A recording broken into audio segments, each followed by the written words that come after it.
This is CouunterPoint, and I'm your host, Tanya Granic Allen. The world's biggest sporting event has arrived, and for the first time ever, Canada is helping host the FIFA World Cup. Over the next few weeks, billions of people around the globe will be tuning in as the world's best teams compete for soccer's ultimate prize. Today, we'll talk about the excitement surrounding the tournament, what it means for Canada to be on the world stage, and how far Canadian soccer has come in a remarkably short period of time. We'll also take a closer look at the other side of the story, the soaring ticket prices, the growing costs for taxpayers, and whether host cities will see the economic benefits they've been promised. And beyond the goals and the rivalries and the spectacle, we'll discuss why the World Cup remains one of the few events capable of uniting people from every corner of the world. Joining me now to unpack it is Canadian sports commentator Ryan Eakin. Ryan, great to have you with us today. Very exciting times. It's World Cup time. Yeah, it's been great having it on all day, right? You wake up in the morning, the first game sometimes at 11, 12, and then there's a game at midnight even on most nights. So it's been soccer all day, every day, and you can't complain with that. No, I love it. One time, actually, I should mention a couple of years ago, I took in a Euro Cup game in Berlin. It was Croatia versus Spain. And it was insane. I loved it. It was such craziness in the stadium. So I definitely love watching sports, and having it in North America has been really interesting. I wasn't sure how the event would be received because, and you can speak to this, but, North America, okay, put Mexico aside, but the US, Canada, we're not real soccer or football powerhouses, if you will. Definitely not, but I think at the same time, hockey season's now done, basketball season's now done, so it happens at a great time, right? It allows everyone to be focusing on soccer, and this has been 8 years in the making too, going back to Canada, USA, and Mexico being granted the 2026 World Cup. So it's been hyped up for many years now, almost a decade, and you've seen it with the fans in the States and Canada, whether it's the games in Toronto or in BC. It's been quite the environment, no matter where these games have been played, and I think that's just because everyone's bought into the hype that's come with the World Cup. And how exciting is this for Canada? Because not only are we hosting, we're also in the World Cup. They've won their first ever World Cup game recently. How exciting is this, and how significant is it really for Canada to be hosting and playing on such a world stage? Well, it's truly something because when you go back to 2018, in the spring of 2018, when Canada was granted to be one of the co-hosts for this World Cup, everyone was finally saying, "Oh, Canada can finally be in a World Cup because host countries automatically qualify." But then you go back to 2022, Canada got in on merit. They won the CONCACAF qualification round, and they ended up making it in the World Cup. They didn't have any success. They only had that one goal. They lost all three games, but they got in. So it's always been about building towards 2026, being one of the host countries, and you've seen this fan support. The game in Toronto, obviously not a big venue. In fact, it's the smallest venue of all the World Cup stadiums. But then you go to Vancouver at BC Place, and it was quite something. It was 40,000 plus fans cheering on the Canadian side, and it made quite the difference given the score of the game. It was a no contest at any point for the Canadian side. And it's huge. It's exactly what Canada wanted. And now you go into their last game of this pool. They win that game, there's a chance they can play another game in Canada, another game in BC in the round of 32. So that would be quite something instead of having to go to the States, because at one point there was a fear, although it would be quite exciting, that if Canada finished in third place in their pool, they may have to face the States on the 4th of July. That won't be happening now, but that Oh, also would have wow. been quite something. Wow, absolutely. So let us put it in perspective for our viewers, because some of our viewers may never watch World Cup. Maybe they will only for the first time now because it's on Canadian soil, and obviously there's a lot of promotion and excitement for the World Cup. What makes this tournament such a global phenomenon? It's the biggest sport and it's the biggest stage, excuse me, of the sport. Soccer's obviously in Europe, you know how big it is. You mentioned Mexico earlier as well, but I think now is so big, even in Canada, even in the States. You've seen the success of Major League Soccer the last few seasons too, the league that represents Canadian and American teams. Leo Messi playing for Miami, a lot of Argentinian superstars playing on the Miami side. Toronto's had many Italians over the years, Giovinco, Insigne. So they've had a lot of multicultural guys as well come through. And it's really just brought a lot of Italian soccer fans together in Canada. It's brought a lot of different countries, right? So it's just been years in the making, and I think you always gonna get that support out in Europe. I think in the last 10 or so years, soccer's really taken off in Canada and south of the border. Yes, and I'm sure after the excitement of the World Cup is over and the prize is awarded, you'll see a huge uptick on people participating in soccer, especially amongst the young generations. Anyhow, we're going to pick up this discussion in just a moment. Welcome back to CouunterPoint. We're discussing the World Cup, and of course, we're all gripped to our television sets watching the games. Well, maybe not all of you, but I sure am. It's very exciting, to see Canada not only on a world stage competing and playing, but also to be hosting and watching all the tourists come from around the world and take in the North American culture has been quite something. And joining me for this discussion is Ryan Eakin, who's a Canadian sports commentator.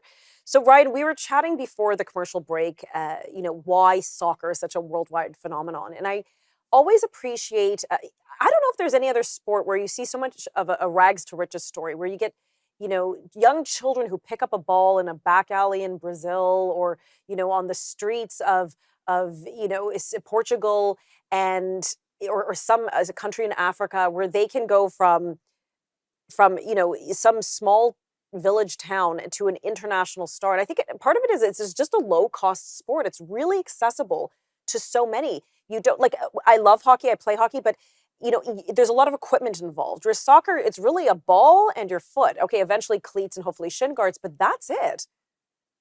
Yeah, especially in Canada, you're so used to playing hockey. Even in baseball, you break a baseball bat, and that costs money too, right? So in hockey and baseball, there's a money cost to it. But in soccer, as you said, you can go pick it up at the schoolyard and not even tell your mom and dad because you don't even have to invest in it, right? So it's definitely one of the only sport really in North America that you can pick up. And you're going to see it. I'm sure there's people, excuse me, on Friday that wanted to be Jonathan David in their schoolyard right after his big hat trick on Thursday. So it's definitely something that will definitely inspire next generation of Canadians. So beyond the matches themselves, and they have been quite exciting, what are some of the cultural and economic benefits that you feel the World Cup brings? Because we hear a lot about how much things cost, but there are also some benefits. Yeah, it is interesting because I live downtown Toronto, and at one point, I was thinking, is it really going to benefit the city? Because all these bars are always sold out to begin with, and all these restaurants. But there is another level to it, which I didn't know existed. But I've only seen it now in the World Cup. I've lived in Toronto for 3 years now, and you think summertime downtown Toronto is always crazy, and it is. But it's something different now with the World Cup. It's I've never seen anything like it. I can't really use a reference point for it because just when you think something can be sold out, they're adding spots on the patio. They're extending hours until 3 or 4 in the morning in some spots. It's really quite something to see. So there's definitely a local benefit for it for sure. And it's exciting when all these foreign fans come from all over the world. You may have seen reports that in Boston, the Scottish always bring it. Their fans are so exciting. They said they drank Boston dry, that they were actually running out of beer. And the Bostonians were like, what the heck? We've never seen, there's this excitement. This is so exciting. Yeah, it's probably never happened to people in Boston before. But even going back to Saturday, down on the waterfront in Toronto, the German fans were out in full force on their walk to BMO Field, or now Toronto Stadium, for the World Cup. So whether it's the German fans, a lot of Panama fans as well last week, and of course the Canadian fans, and even Bosnia when they played Canada last week, or excuse me, 2 weeks ago now in Toronto, there was a lot of Bosnia fans. So it's really been something where that every country that's played in Toronto has been well represented, but no more so than the Germans on Saturday. That was quite something to see. Well, watch for the Croatia versus Panama game. We tend to bring it in spades. Just watch. But it's definitely really exciting. It's almost like the United Nations arrives at your door. And I think one of the reasons that it's so exciting, at least in Canada and the United States, to hold, I think we have so many diaspora communities.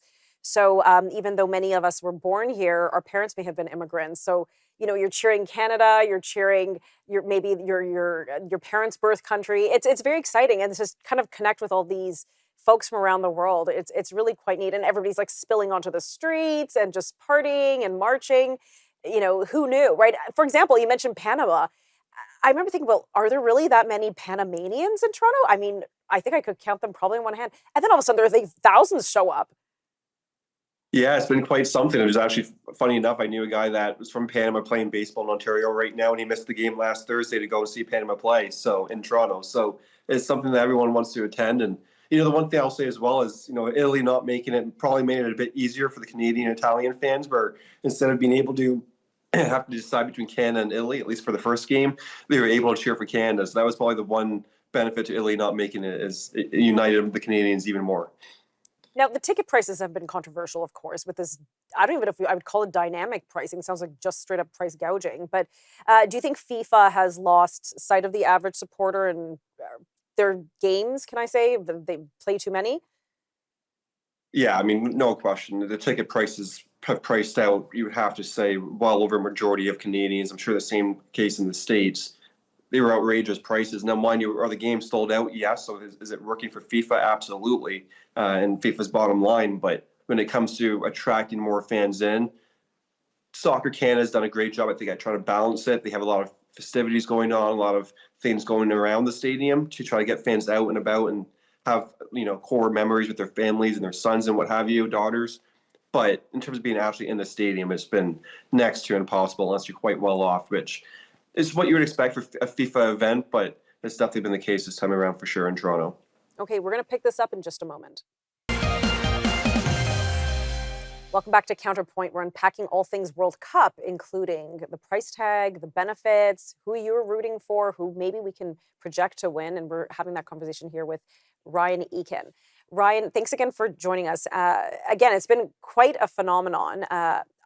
Before in the last segment, we're discussing ticket prices. And yes, I agree that I think this was an opportunity for FIFA to really promote the sport in North America. I think the price tag has made it very challenging, but you're right. The games are sold out. All the games have been sold out, or they're now at least getting flipped around on second-hand markets.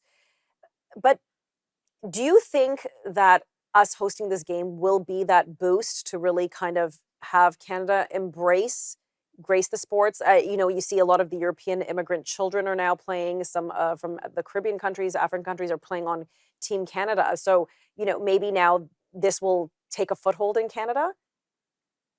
It definitely has the potential for sure. It's definitely made an impact as of right now, but I still think it's going to take Canada going on a bit of a run here. You definitely don't want to flame out, lose to the Swiss on Wednesday, maybe still qualify, but then losing the round of 32, and it's almost like a forgotten event for the Canadian side unless you were truly invested in taking part in either the games themselves or the festivities around around the stadium.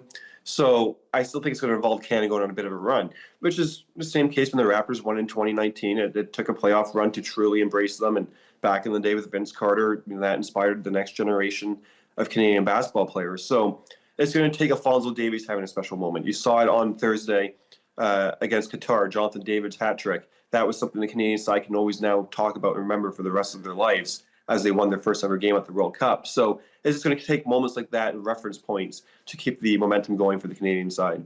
And investment. I mean, obviously, they're suggesting it's going to cost $1 billion to, I guess, Vancouver and Toronto, and I guess the federal government in hosting these games just here in Canada. Forget America, forget Mexico.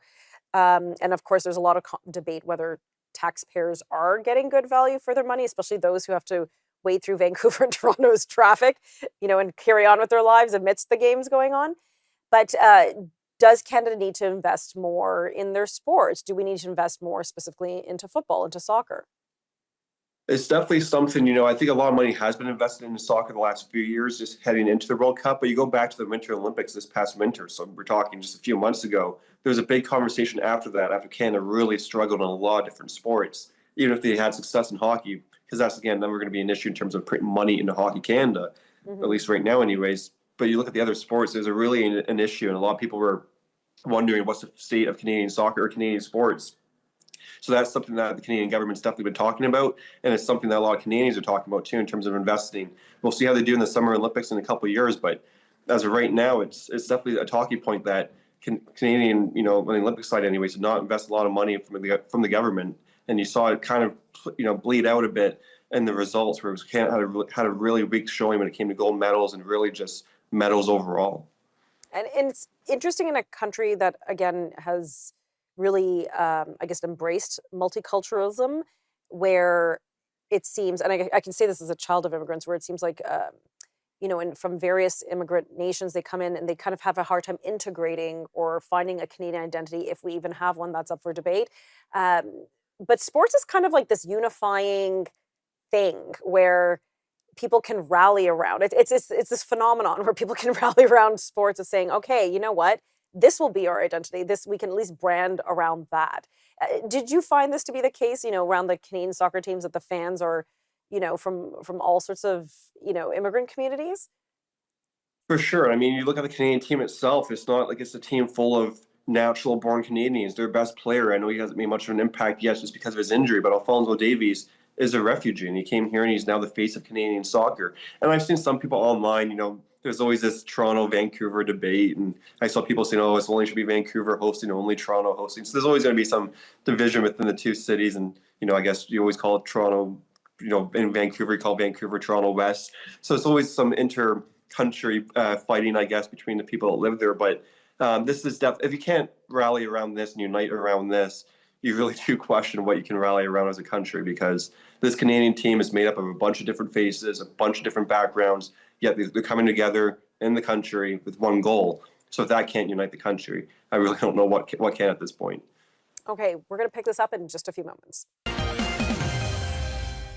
Welcome back to CouunterPoint. We're wrapping up our discussion on the World Cup and what a phenomenon it has been, especially as it's being hosted partly here in Canada. Very exciting. And joining me to have this discussion is Ryan Eakin. Ryan, so let's talk about some of the teams. First of all, let's just say, who do you feel is favored, or who do you have your money on to favor to win the World Cup title? I know it's an easy answer, but I really do like Argentina. I still think Messi, even though he's playing in Major League Soccer, is as good as any striker on the planet. They have the experience. They are the defending champions. And right now, at least through one game, it doesn't look like anyone's capable of beating them. When they're at their best, they're amazing. So there's a few countries. I think there's 4 or 5 countries that can give them a run. But I think right now, Argentina is definitely the team to beat. Okay, let's talk about some of those other countries then who will give them a run, if you will. Yeah, you look at Spain yesterday. Spain had a great performance. So I think Spain's really a country that, again, traditionally has been a great soccer country. They won the 2010 World Cup. They're a team that has been considered, I would say, for the last 18 or so months to be the favorite for this event. So I think Spain's definitely a country that can do damage. France, obviously, the runner-up in the last World Cup against Argentina in that famous last game. They got, you would say, the best player on the planet in Mbappe. And you look at what he did a couple nights ago, or last week, with that 2-goal performance. He's definitely someone that can easily, on any given day, win his country a game. So obviously France, Spain, there's some talk with the German side. I'm a bit concerned about their ability to score goals, but you look at what's happening with their bench guys coming off the bench and performing like they did on Saturday. So the Germans you have to at least have in that mix. Brazil is the one country that I'm a bit on the fence about. And I know people love Portugal. I just don't see the fit right now with Ronaldo. They're trying to force him in still. But unlike Messi, I think Ronaldo was well past his prime. So it's been a situation for Portugal where they can't really move off of Ronaldo. But they have him, and he's almost hurting their team and their team dynamic, as they probably are better off moving on without him. So I think, to answer your question, I think Spain for sure, France, maybe the German side, and maybe if they get hot, Brazil. Okay. Talk to me about the Asian countries. I love watching Korea and Japan play. So exciting. And their fans are phenomenal. They're so lovely. Yeah, and Japan's one of those countries that people sleep on, but Japan, do they have a chance to win? I would say no, but they could definitely upset one of the top teams. Can they do it multiple times en route to winning the World Cup? I don't think so. But could they get in the quarterfinals, the semifinals, one of those teams? Absolutely. I just look at Japan, and you talk about their fans as well. They're well supported, especially if the games are out west too in California. If they have the opportunity to host a game or play a game out there in the knockout round, Japan's definitely a team not to sleep on, because I know they're not maybe known for soccer, just like Canada and the USA are not known for it, but Japan can absolutely play, and there's no question about that. Okay, and are there any other lesser known teams that might make some surprises, even if they can break through that first round?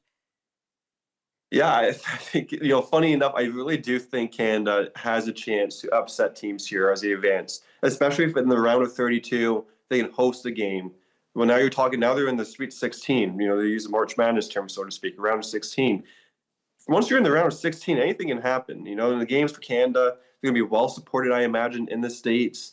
So I actually really do think Canada, and to a lesser extent, the USA and Mexico, it's just being the host countries. It truly is an advantage. There is a benefit to being, a host country and being able to be in your own environment, eat your own food, whatever it might be.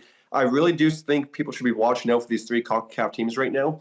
The USA looks most impressive early on, mind you, with a really easy pool. Like Canada has a much tougher with their game against the Swiss on Wednesday. but I really do think Canada, the USA, and to a lesser extent Mexico can go on a run here. Okay, we only have about 45 seconds left. One of my favorite things to observe has been a lot of these social media vloggers, et cetera, coming to watch their games in the United States. And it seems like they're like, wow, we love it here. There's Buc-ee's, you get free refills. Listening to the commentators from foreign countries and their awe in what goes on in America, in the United States specifically, it's shocking and amusing. Have you seen any of these? For sure, and just experiencing some USA sporting events myself, they definitely do it right when it comes to having to host a sporting event. They know how to do it well. It's better than anyone, I would argue. So you put together soccer, you put together Americans putting together a sporting event. It's a pretty solid combination. I wouldn't be surprised if North America gets to host again in not too distant future. Anyways, Ryan, thank you so much. It's been a pleasure. Thank you. And that's all the time we have for today. If you'd like to suggest a topic for the show, feel free to reach out at X at T Granic Allen, or you can send a topic suggestion via the news forum website. This has been Counterpoint. We'll catch you the next time.